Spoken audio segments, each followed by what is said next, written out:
aí, tem que botar molho. A Ione disse que daí é gostoso. Ai, nossa. Pra disfarçar o gosto, né? Ai, você abre aqui. Mas é líquido? Vamos lá, quem vai ver ser o primeiro a meter na boca, olha pra mim, bota na boca e come e olha pra Tudo na mim. boca, não pode cuspir fora. Isso é aguado, mãe, tu sabe, né, disso? Eu não quero, mas eu vou fazer só com... Não, eu acho que... Eu Parece não vou violino. comer. Bota na boca, vai! Eu vou pegar com a mão. Tem que botar tudo assim, ó. Não, eu quero comer, eu quero experimentar. Tá, pode pegar, pode ficar mão. Eu não sei como é que se pega esse negócio aqui. Então por que tu pegou? Não, É Tem bom, que comer o peixinho que tá dentro. É, tá comendo só o arroz, O hein? sal, esse coisa aqui que é gostoso. O arroz tem gosto do quê? Põe aquele lá, é o salmão, é o mais caro que tem. Tu come isso daí tudo. Né?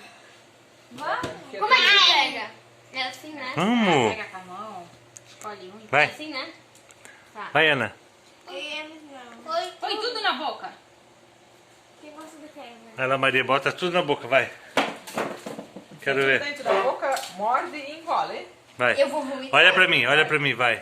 Nada de ficar aí. Olha pra mim e come. Vai, Tá tudo. Mas e se eu não conseguir comer? Não, eu vou jogar fora? Não.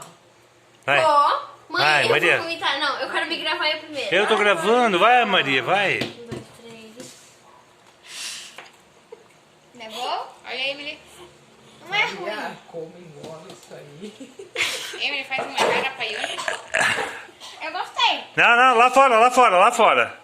Eu não sei. Esse arroz é bom, Emily? Vai Ana, vai, vai. Come, come um. Emily, Emily, Agora eu senti o gosto. é bom? Mas talvez Fala pra só- mim. Talvez o molho... Conta pra mim, foi boa a experiência do sushi? Olha aqui pra mim. Ai, mãe, eu vomitei. Uma cara fala mais que 1000 palavras. Fala pra mim, tá gostoso? Ai, eu vomitei, mãe. Daí, Max, tá se fazendo de boba só porque